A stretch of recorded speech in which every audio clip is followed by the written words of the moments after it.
요한복음 13장 31절에서 38절까지의 말씀입니다. 그가 나간 후에 예수께서 이르시되 지금 인자가 영광을 받았고 하나님도 인자로 말미암아 영광을 받으셨도다. 만일 하나님이 그로 말미암아 영광을 받으셨으면 하나님도 자기로 말미암아 그에게 영광을 주시리니 곧 주시리라. 작은 자들아 내가 아직 잠시 너희와 함께 있겠노라. 너희가 나를 찾을 것이나 일찍이 내가 유대인들에게 너희는 내가 가는 곳에 올 수 없다고 말하는 것과 같이 지금 너희에게도 이르노라. 새 계명을 너희에게 주노니 서로 사랑하라.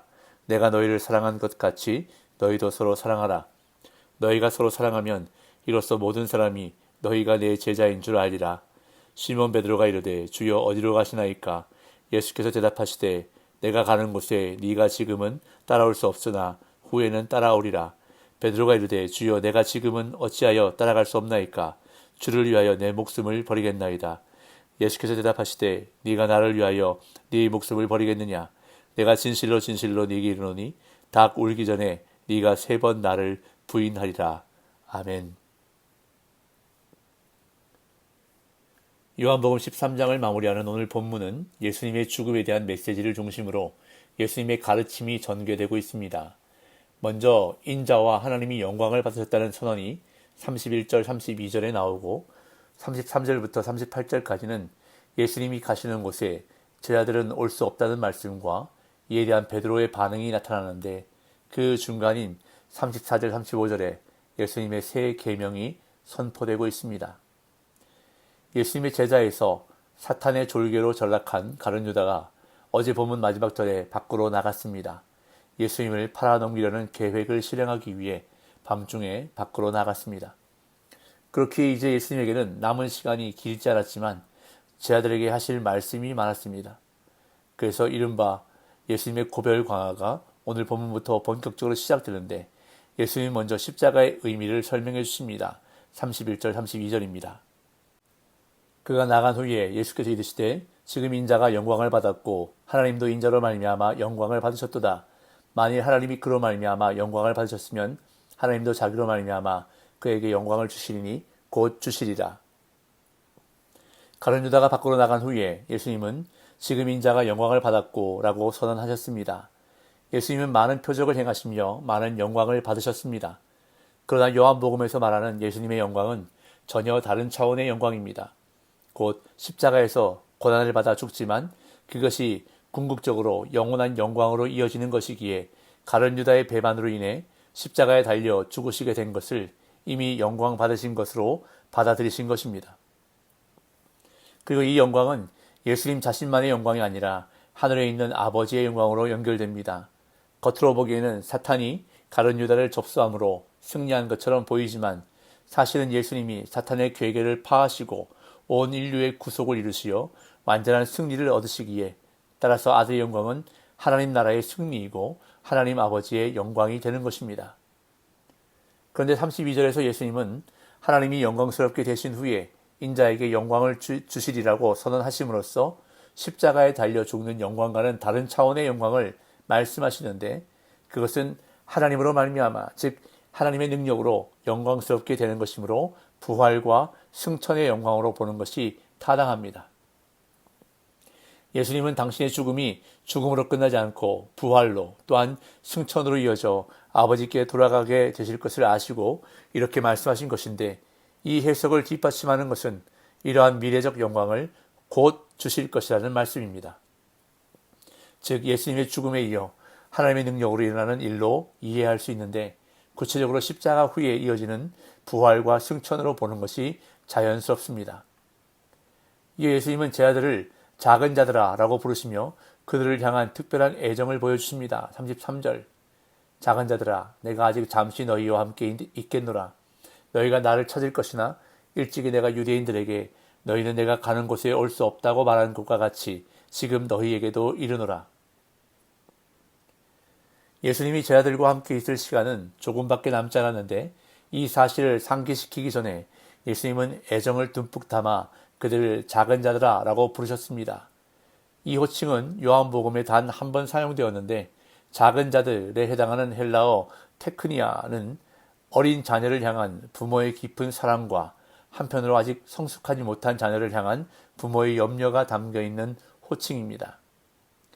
제자들을 이렇게 부르신 예수님은 그들과 아직은 잠시 더 함께 있을 것이라고 말씀하시는데, 잠시는 예수님이 유대인들에게 말씀하실 때도 사용하신 단어로 십자가에서 죽으시기까지의 시간을 가리킵니다. 이 예수님은 유대인들에게 하셨던 말씀을 상기시키면서 당신이 가시는 곳에 제자들은 올 수 없다고 말씀하십니다.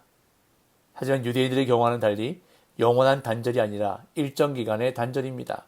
36절에 보면 베드로를 향해 네가 지금은 따라올 수 없으나 후에는 따라오리라 라고 말씀하시는 것을 볼 수 있습니다.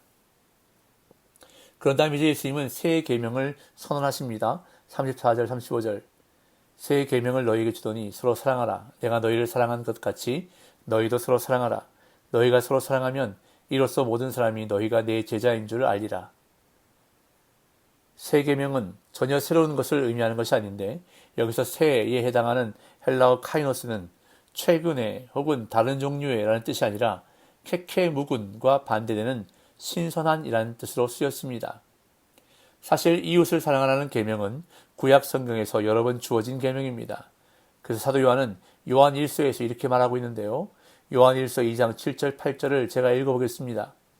사랑하는 자들아, 내가 새 계명을 너희에게 쓰는 것이 아니라 너희가 처음부터 가진 옛 계명이니 이 옛 계명은 너희가 들은 바 말씀이거니와 다시 내가 너희에게 새 계명을 쓰노니 그 얘기와 너희에게도 참된 것이라.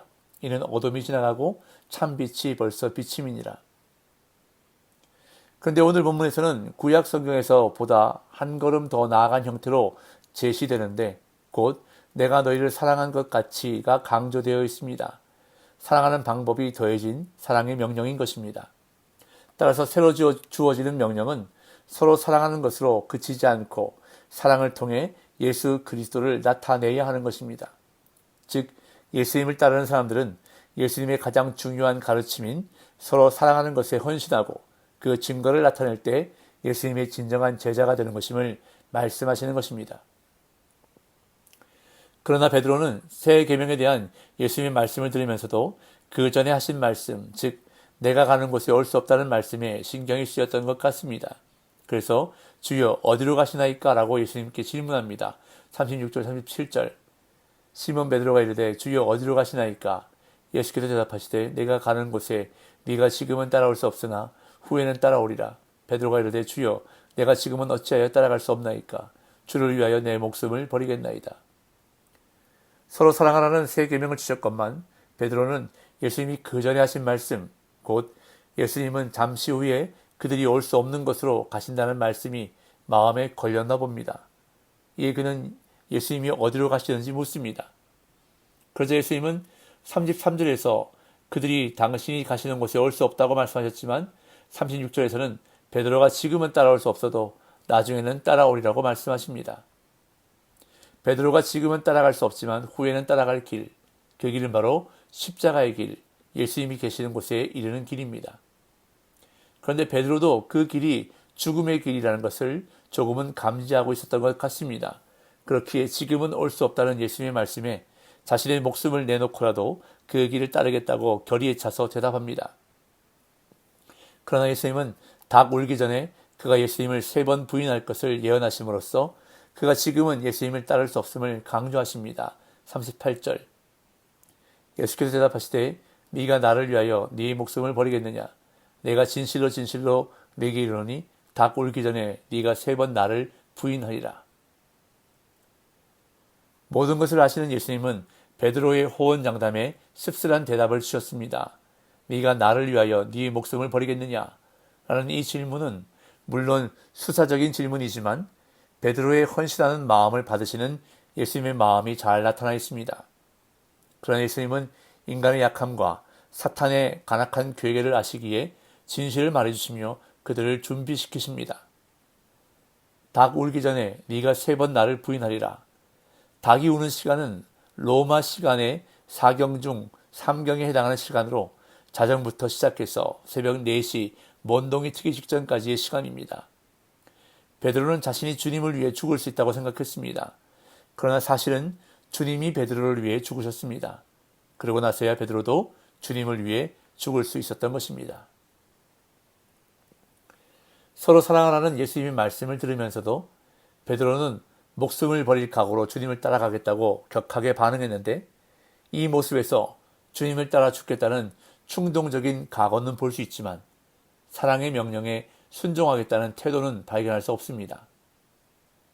그런데 놀라운 것은 오늘날 많은 그리스도인들이 이처럼 충동적으로 결단한다는 사실입니다. 대단한 일에 순교할 각오는 되어 있지만 오늘 드려야 할 작은 일에는 순종하지 않는다는 것입니다. 예수님을 뜨겁게 사랑한다 하면서도 바로 옆에 있는 사람과 불편한 관계를 개선하려 하지 않는다는 것입니다. 오늘 예수님이 우리에게 원하시는 것은 순교보다 순종입니다. 서로 사랑하라는 예수님의 말씀에 순종하는 것이 바로 예수님의 제자된 삶이라고 말씀하십니다. 오늘 이 하루도 예수님이 주신 새 계명에 순종함으로 서로 사랑하기에 힘쓰는 제자의 삶을 살아가시기를 예수님의 이름으로 축복합니다.